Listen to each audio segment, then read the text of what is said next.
Bonjour, c'est Gilles du site boursicoté.com. Voici l'analyse technique des principales matières premières, à savoir l'or, le pétrole sous sa forme WTI et Brent. Nous sommes aujourd'hui le mercredi 10 juillet 2013.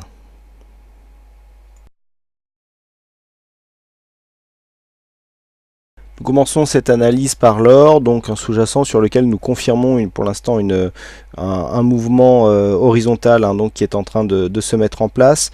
Les cours évoluent actuellement dans un range donc qui est borné entre 1266 ici et à la baisse on va dire 1210-1213 dollars l'once.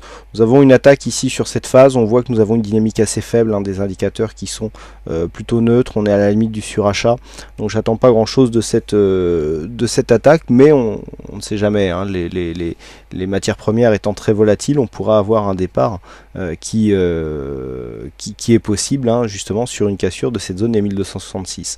Quoi qu'il en soit, 1266, nous y sommes toujours en dessous. La tendance reste donc neutre avec donc comme borne, comme je vous l'indiquais, 1266 ici dollars l'once et à la baisse donc 1208 dollars l'once.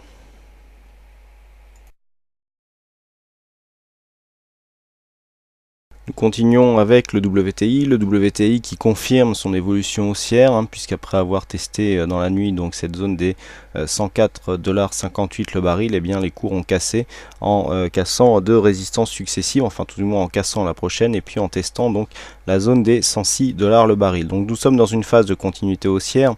Je vous ai indiqué hier un début de surachat, mais la dynamique ici du MACD laissait à penser qu'une poursuite de la hausse était possible. Donc là, c'est tout à fait ce qui est arrivé.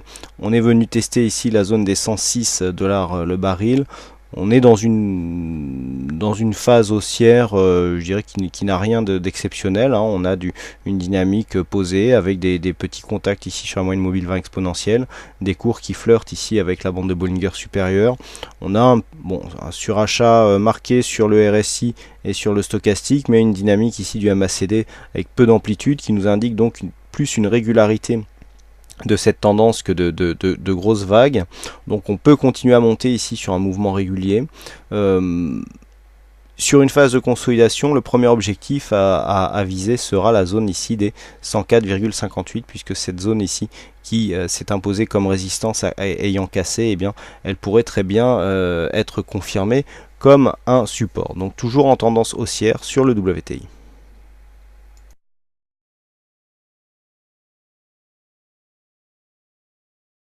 Enfin, nous terminons avec le Brent, donc le Brent qui poursuit avec le WTI, avec un petit peu moins de vigueur cette fois-ci. On est là aussi bien installé entre la bolle supérieure et la moyenne mobile 20 exponentielle. Du point de vue de la dynamique court terme, eh bien, nous avons eu une cassure de cette zone des 108 $ le baril. Nous avons une résistance ici liée au retracement de Fibonacci par extension appliquée sur la petite zone de baisse ici qui nous emmène à 108,78, et nous avons aussi un objectif je dirais un peu plus moyen terme sur cette phase ici. Alors ça c'est une extension, mais à 110 $ le baril, qui représente ici une zone psychologique.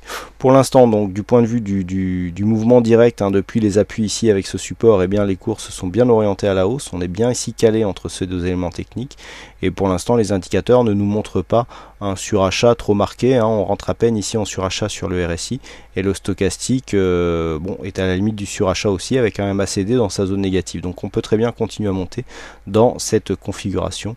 Donc une tendance qui est confirmée à la hausse sur ce sous-jacent, avec un point d'invalidation du mouvement direct qui se situe à 106,80 $.